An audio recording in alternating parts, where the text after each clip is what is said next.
This is going to be a different kind of video than I normally do. It is not something that I would normally make, but I'm going to start making these, I guess, because I have concerns and worries about what's coming out with Bethesda and what's going on with Starfield and games in general, to be honest. I said that I would, and I fully intend to purchase Starfield to play. I'm going to go ahead and log into my alt account, which is what this is. I'm not going to change any of the visual settings, so you're going to see everything that is in game from the standpoint of I'm just going to go through and do some score challenges and discuss some thoughts until I run out of thoughts to discuss. This is my alt account. It's a bloodied build. On my other account, which is Norris, this character is called Demona. She's a bloodied rifleman build who's been nerfed to hell by Bethesda over the time that I've played her. I have a bloodied explosive lever action rifle that used to be able to kill things in 2 shots, and now I'm spending 3 to 4 shots. Same stats, same gun, they just nerf the hell out of everything about it. Because, well, that's what they do. I also had several legacies on this character that also got nerfed to hell. Which is not surprising. I mean, everything that was a legacy got nerfed in one way or another, and some new legacies were created at the same time, which I find kind of amusing. I'm going to go through and do these challenges as fast as I can to try and get the scoreboard out of the way. This is my second account. I finished it on my main account, which means I'm not really playing the game that much unless I'm recording a video. This raider guy comes by and asks me if I've seen or heard of the cultists. I'm having to re-record the audio for this because my laptop has a different audio level and the sound for it just went absolutely haywire. So I don't know if I'm going to do the full video length that I recorded, which is about an hour and a half, or if I'm just going to do a simple thing covering the points that I want to cover and hopefully get my point of view across. My problem with Bethesda coming out with Starfield is the same thing that I have with Fallout 76. See, 76 came out, and the version of the game that you play now is a totally different version of the game than what I played when it originally came out. When it originally came out, you had very few living NPCs. Graham was one, and I think he was the only living person that you talked to that was not a psychopath or a robot, to be honest, if I remember correctly. Graham would walk around with Charlie and sell you shit, and you'd find him in different locations. As the game has progressed, they have refined those locations a little bit. Things like Earl didn't exist. All we had was the Queen. And all of those legacies that you saw people starting off with, the ones that actually got them because within the first 14 days of the game they went and fought the Queen and managed, or some other 3-star that happened to drop an explosive variant of a weapon that was an energy weapon. After that, long after that, with any game that is online, they figured out how to duplicate items. Bethesda's own creation kit aided in that, by the way. As did software like Xedit that's available for editing Fallout 4 and those kinds of things, to the point where they could, you know, generally make whatever they wanted. Hell, somebody brought the Pridwin in here at one point. And at another point, you had the laser musket as a weapon that was viable in-game that you could just pick up.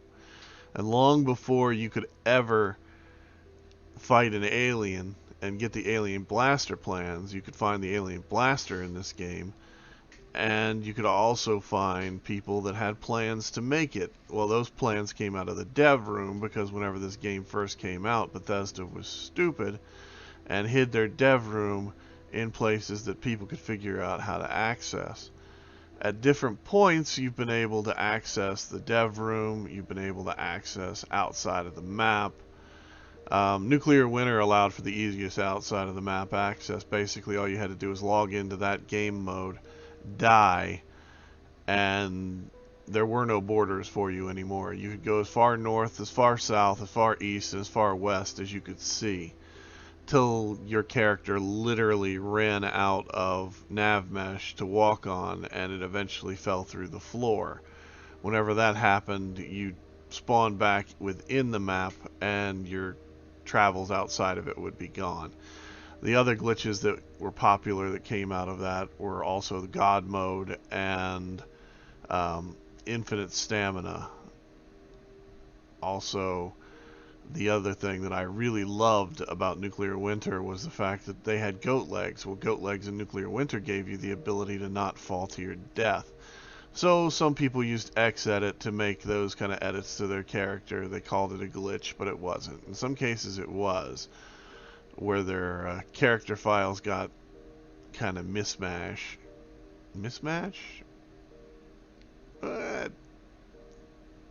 Mixed up, I guess is a better way to put it, on the servers. So you had people that were coming out of Nuclear Winter that actually had Nuclear Winter cards still in their inventory, still functioning the way they were supposed to do. And as long as they didn't screw with their settings, meaning change cards or perks, they could do pretty much whatever they wanted with them, and they had way more damage output, way more survivability and durability than anyone ever gave them credit for. These are common screw-ups that happen with 76. Other things, because this is an online game, you have a certain level of lag where you'll shoot an object and it won't register it, or it will suddenly register all of the damage that you've done to an object at one point where it didn't register to begin with, or damage you have taken will just suddenly magically accumulate upon yourself like a flash of lightning, and you'll like go from full health to full dead before you even realize it.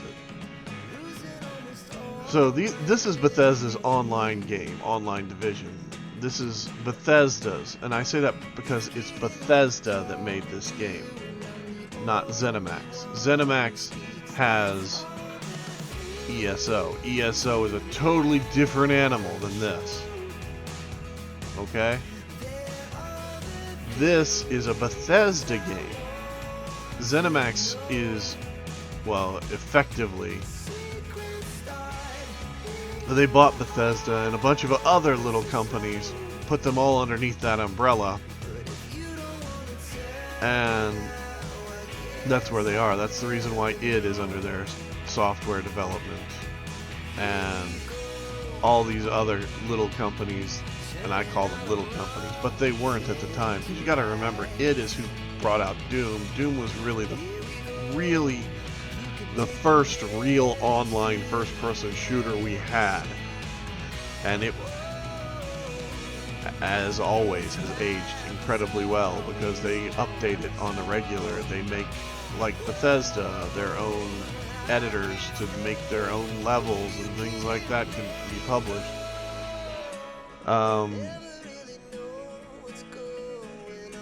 Doom has set trends. They have also helped Bethesda with their gunplay options in their games. Their game, like 76, feels more like a shooter than it did anything else. The game itself, 76 I'm talking about, has roughly 60 to 80 hours of actual material. After that, you're making your own fun. For me, that's running around building camps, or in my case, also making videos about, you know, the different factions in the game, and in general, just, you know, tooling around, having a good time. I know the game world so well by this point that I can find practically anything in it, in a matter of minutes.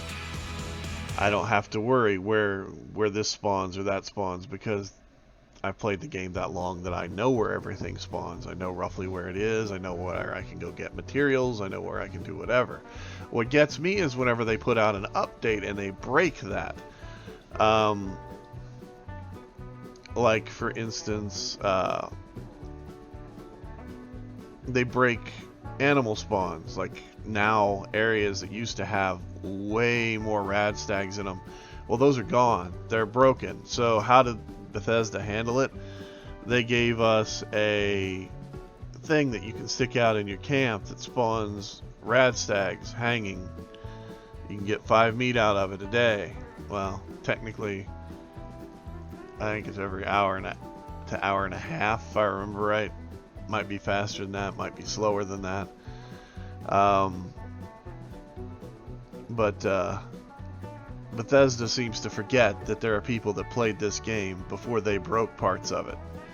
Every time that a new event occurs, I don't know if you realize this yet as players, but you may have. Every time a new event occurs in 76 and they turn on that event, usually they break something in the game. The game, whenever that event is over and they take that event back out, the game stabilizes again. It has to do with their code not being adaptive, because the system, the game that, and the code that it is built upon are not, I don't know, next gen quality, I suppose is the best way to put it. They aren't, it's not a plug and play system. You can't just go in and flip a switch and turn things off and on. Well, you can, but there are consequences to everything you do. And the problem is that Bethesda, for the longest time, has not actively shown you the consequences to what they do. They let you feel them, but they don't actually deal with those repercussions. They haven't been dealing with repercussions the entire time. That's one of the reasons why I'm kind of worried about Starfield. Whenever it comes out, there's going to be repercussions, meaning the game is not going to function on every piece of hardware exactly the same. That's one of the reasons why Microsoft forced them to push it back. Microsoft is concerned about their multi-level experience they're trying to generate with their games. By that I mean, you buy a game, you can play it on the Xbox, or you can play it on a PC. You can play it on whichever thing that you want. Their cloud save system will allow your saves to transfer between those two items. So you could buy the game on Microsoft Store, play it on your Xbox, have a really awesome time, save, and then eventually build yourself or buy yourself a PC that's capable of running it at the highest specs possible.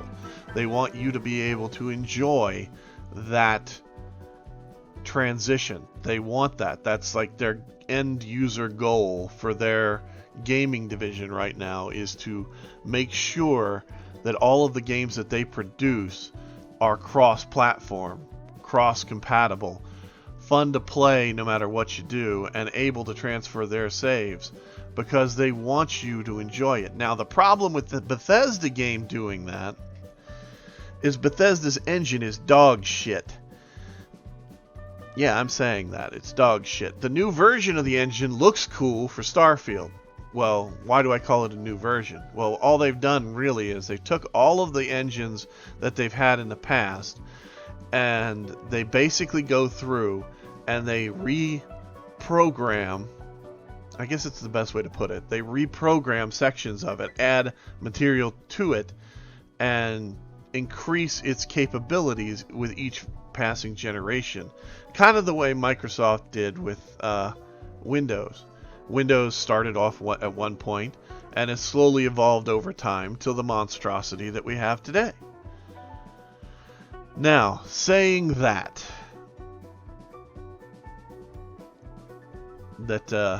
Windows has evolved and all this other crap, Bethesda is not Microsoft. They are a small team of people. There's like roughly 400 people that work for the main campus of Bethesda.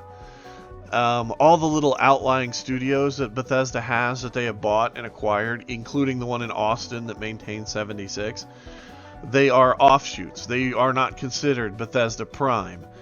They do not have the right to do a lot of things that they should have the right to do. For instance, 76 has had bugs in it from day one.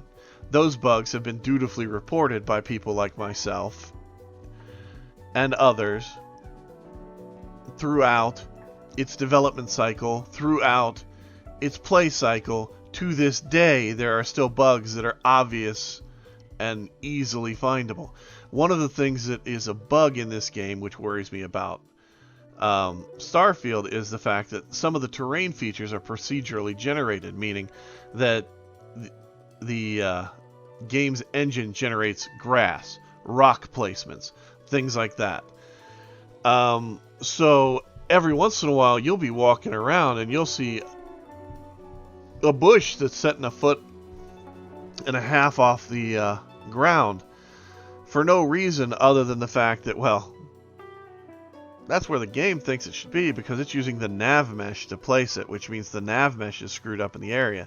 Now, the problem with also using procedurally generated terrain and features is usually, not always, but usually those nav mesh areas are borked or broken in some fashion, meaning there might be a big hole in the middle of one that you don't find it unless you're walking through it. And those places get reported all the time. They don't get fixed, but they're reported. I mean, I built a camp in one of my videos. There's a camp that is at White Springs that is literally in a hole in the nav mesh that lets you walk right underground. It's a cool area. I built a nice little camp there, but it shouldn't be there. The fact that you can merge items in this game tells you the nav mesh is broken in a fashion, because merging items is literally breaking the nav mesh. That's why some of the videos that I post about camps, I say that merges are great, but they're not all that your camp should be. They're not, because here's the thing: you are breaking the game in a fashion, and the more merges that you have in your camp, the more likely your camp is going to bork out on you at some point. It might not today, but it might in the future, because you don't understand the level of stupidity that is involved in these servers, that is also involved in this engine. This engine should have been put out to pasture probably 2 games ago. I'd say Skyrim is probably its best iteration, and Fallout, they basically 4, whenever that came out, was a drastic improvement. But the problem is, the reason why you didn't get NPCs at the beginning of this is the same reason that you only have 24 players on a server at any given time. It's because the engine can't handle it. It really can't. It's not designed to display and manipulate multiple chunks. That means that a lot of the work that you're getting has to be done server side, which means they have to tweak the server to actually do what the engine can't do on its own natively.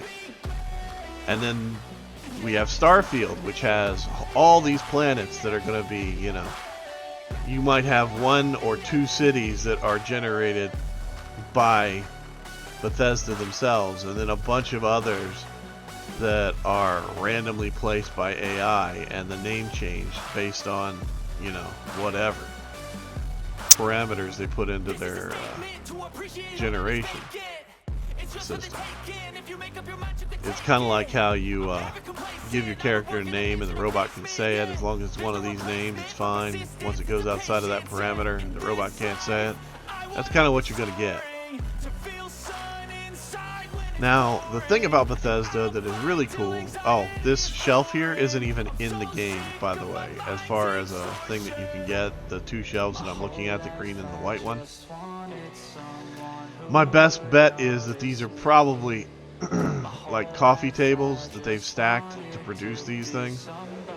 Or, if we're lucky, they'll be, you know, in the game files, and they'll eventually come out as something you can buy. Kind of like these pictures on the walls. There's some of those that came out months later, after some years later, that they've been in the game the entire time. But, you know, you're not supposed to actively know that. You're just supposed to go to the atomic shop and buy this crap. You can pick up things in this game, like the telephones and the lamps and things like that. But one of the things you don't get is like these burnt books. I mean, a stack of books for a camp would go a long way towards making it feel more realistic, in my opinion. And the outhouse that you get doesn't even have a door on it, although they have an outhouse door in the files. I mean, you can actually find it, but you can't build a one-room shit shack, so to speak. But you could download one from the Atomic Shop and add that to game and have all the fun you want with that. But anyway, I digress. My issue with this game in general is I don't trust Bethesda anymore.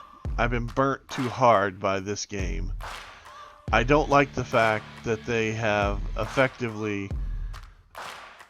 They basically made me and all the original adopters of 76 playtesters for a year and a half while they dicked around with the code and dicked around with different things, trying to get NPCs into it. The current developer that they've hired, a third-party developer, by the way, has been putting in things like Nuka World and on tour, and what is the other thing? Well, basically all the new events that have came out in this game have been developed by people that do not actually work for Bethesda. They work as a company, they learn the engines that they're dealing with, they hire in people that already know them, meaning they'll hire in people with a high degree of modding experience for a game.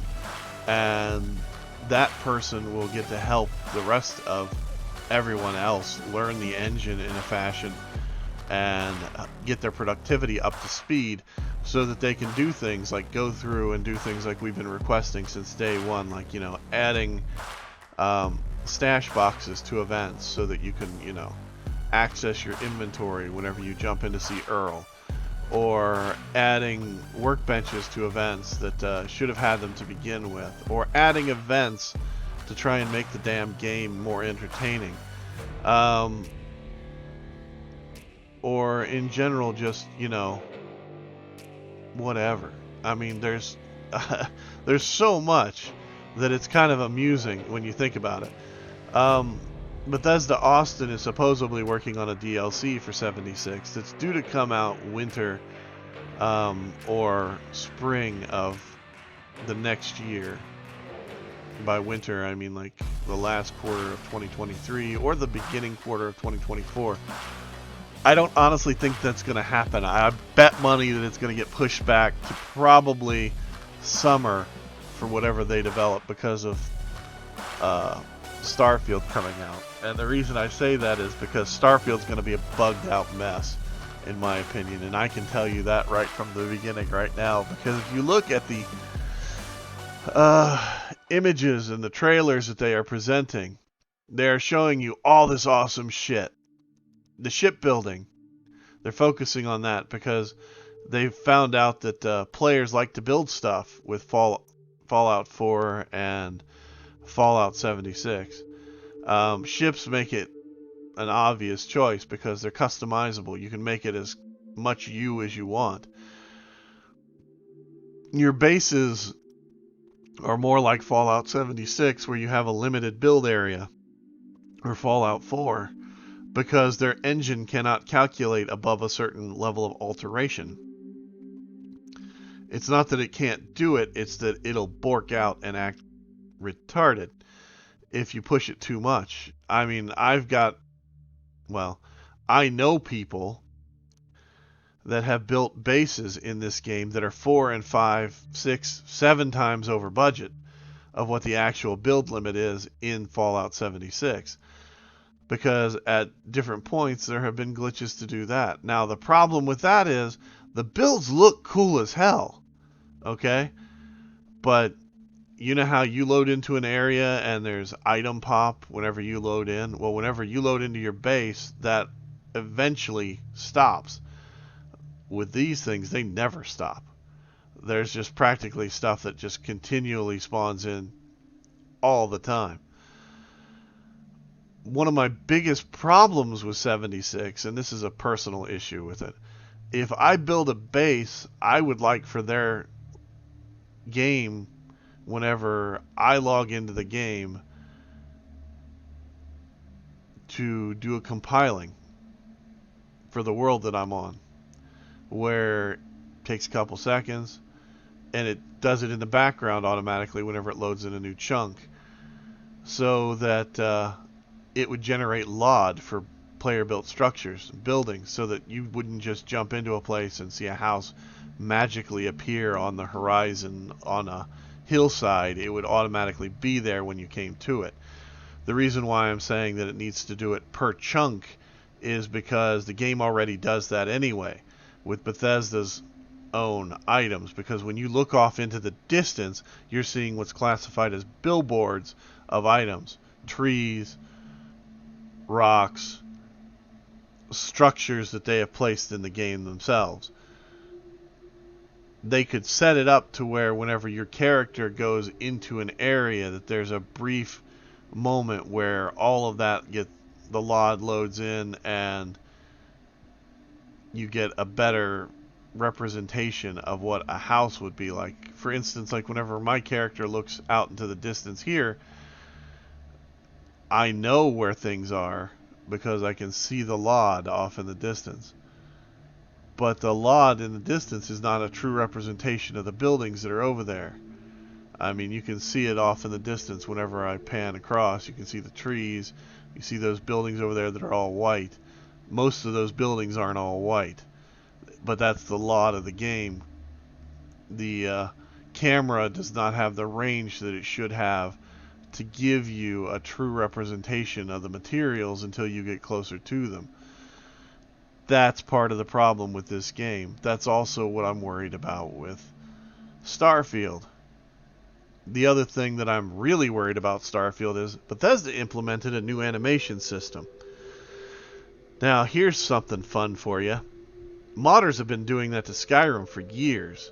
There's a place called Lover's Lab, which I don't know if you've ever been there, but that's where modders that deal in animations go to learn how to do their shit, usually. Whenever Starfield comes out, one of the first 2 mods that'll come out for it is going to be Caliente's CBBE body and Body Slide. Body Slide is a tool that allows you to make items in-game fit the body that you generate. Meaning, like, you know, if you want a chick with gigantic boobs, or you want a chick with, like, you know, as flat as a pancake, you can make that character with that feature, which I think is hilarious that Bethesda doesn't implement more Body Slide or body modification options in their games, because one of the first things that always comes out is that mod and the other one. Now, Body Slide itself is used as a tool by most modders, well, not most, but a lot of modders, to get their items actually into the game whenever they design their own resource files.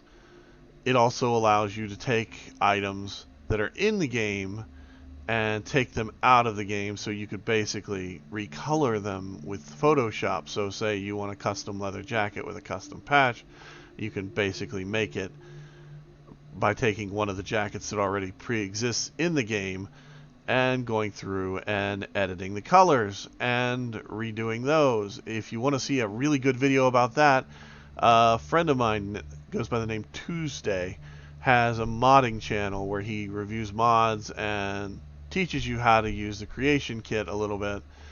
And that's one of the things that he does for his mods, because he built a mod that I helped him write a certain portion of, that is Responders of the Commonwealth. It's a really good mod. It's a quest.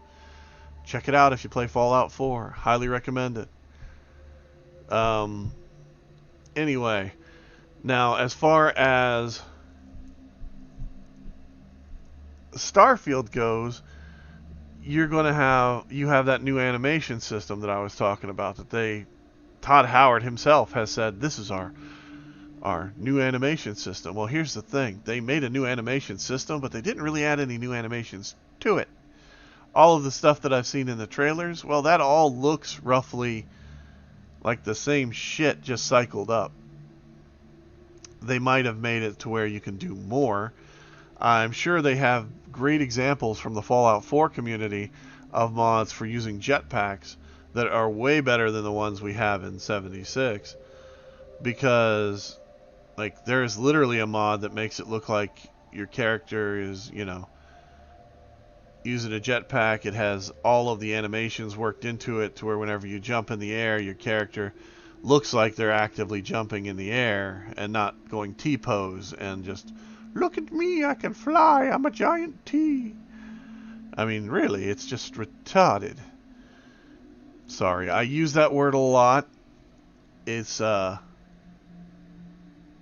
a good word. But then again, it's the perfect word to describe most of the situations that I am viewing at the time.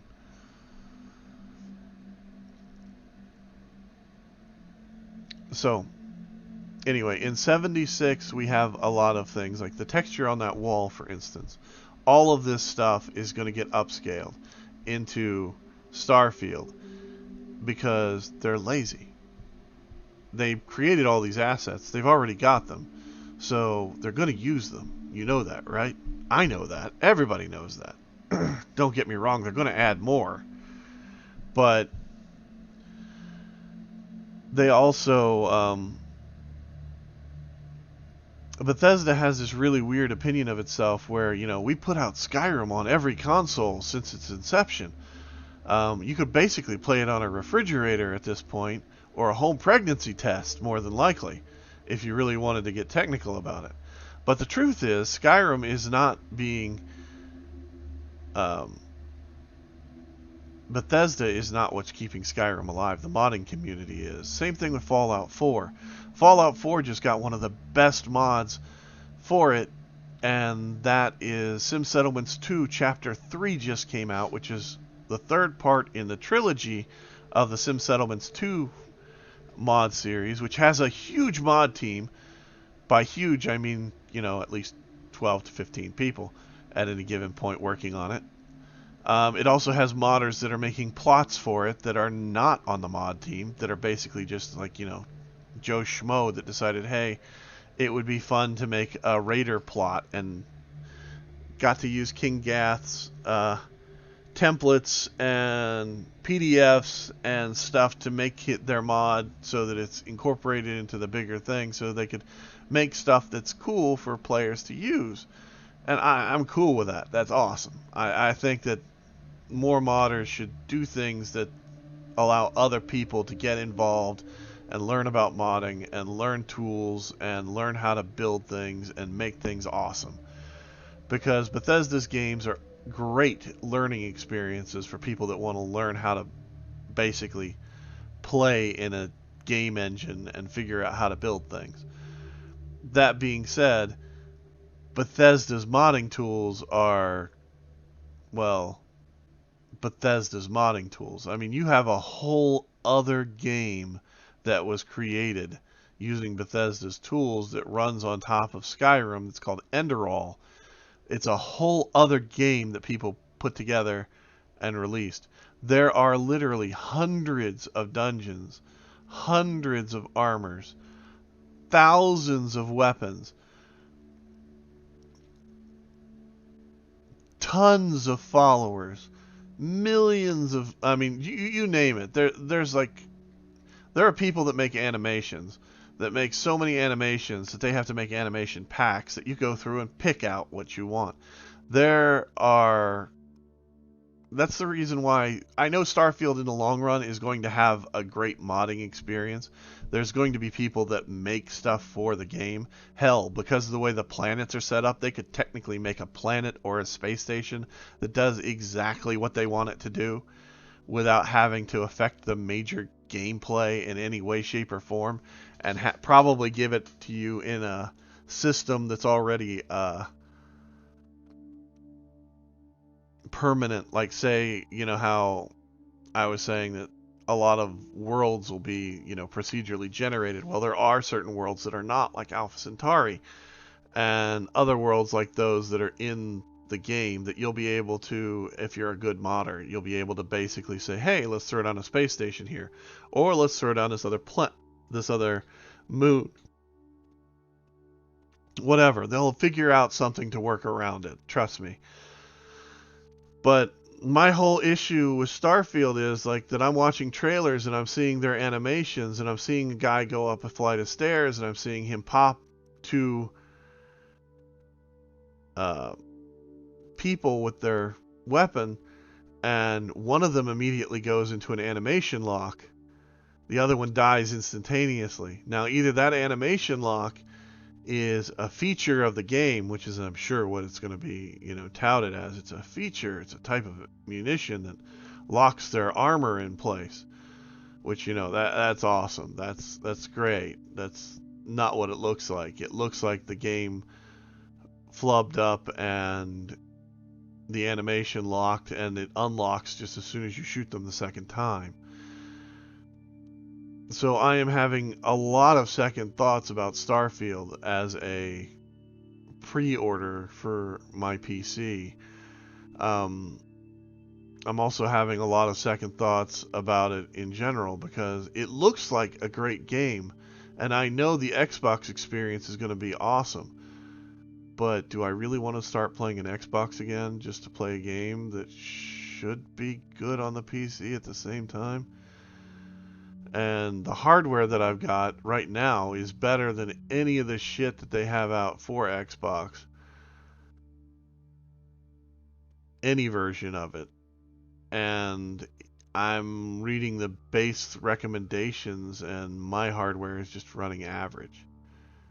So I don't know. It doesn't make a lot of sense. It's like, yeah. So, these are my concerns with what's going on with Starfield.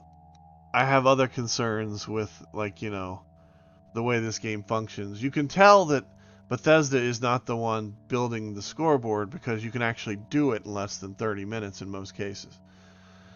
They also implemented things that players asked for, like the ability to re-roll things that, players aren't going to do. Like, for instance, I am never going to complete multiple daily ops on a character unless it's a low-level character that don't have any of the plans.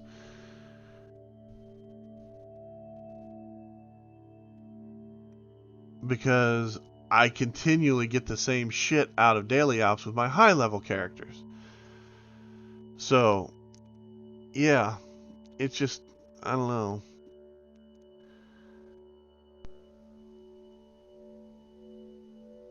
And I don't like the fact that Bethesda is one of those companies that, well, that seems more concerned about what they can get out of their player base than what they give to their player base. By that I mean, as you can see here, my character is using their Pip-Boy. Their finger is going into the side of it. That's a simple adjustment. It shouldn't be that way. You shouldn't be able to stick your finger in the side of your Pip-Boy. You understand what I'm saying? There's little things in this game, little things that are annoying as hell to somebody with any kind of like real recognition to what's going on in it. It took them forever to move whenever you get your legendary items from a drop over to a corner versus having it right in your face, because they put it right in your face so that you'd know what you got, but they also put it right in your face because they want to piss you off. The developers in this game have a certain level of sadism that they inflict on their player base, who have a certain level of masochism that play this game in general, based on the fact that they do certain things to us all the time and nobody really ever calls them out. There are weapons that were in this game for an extended period of time that were dev room weapons or items that were injected by players and hackers and traded, that whenever they basically decided to get rid of it, they killed their player base. Like, full on half the player base that they had that used all of their god tier weapons, all of their legacies, they all went out the window because they were too lazy to go back to bosses like the Scorch Beast Queen and have it set up like they did with the giant mole rat, where it had a sequence to where you couldn't kill it in one push. Same thing with Earl. Instead of letting people have their god tier weapons that they earned, bought, or fought for, traded, whatever, they decided that it was much more conducive to game mechanics to go ahead and nerf everything across the board that gave you a high damage output, meaning bloodied builds, and go back through and make it to where the only way that that build is viable is to use it as a stealth build, or to go back through and remove all of the explosive categories from energy weapons, because energy weapons shouldn't have explosives. Well, I hate to tell you, but if you shoot hot plasma at an object, whenever it hits that object, technically it's going to explode.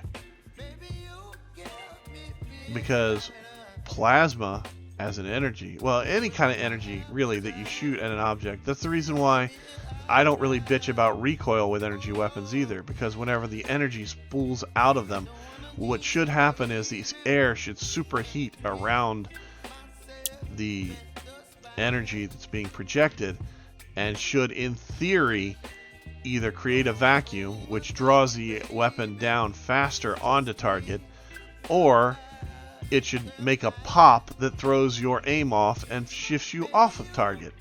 One of those two items should occur. Don't really care which one. Most players don't really think about it that way. They think about it as, hey, it's a gun, I'm going to point it and shoot it. Real firearms have recoil. Why do energy weapons have them? Well, same reason. But whenever you hit an object, if you're using an energy weapon, you are spontaneously detonating that object. You are causing it to combust in most cases, which should release a certain level of energy, and should, in the form of small explosions, depending whatever that item that you're shooting is, cause some kind of issues. But, what do I know? I'm just some guy playing a stupid game.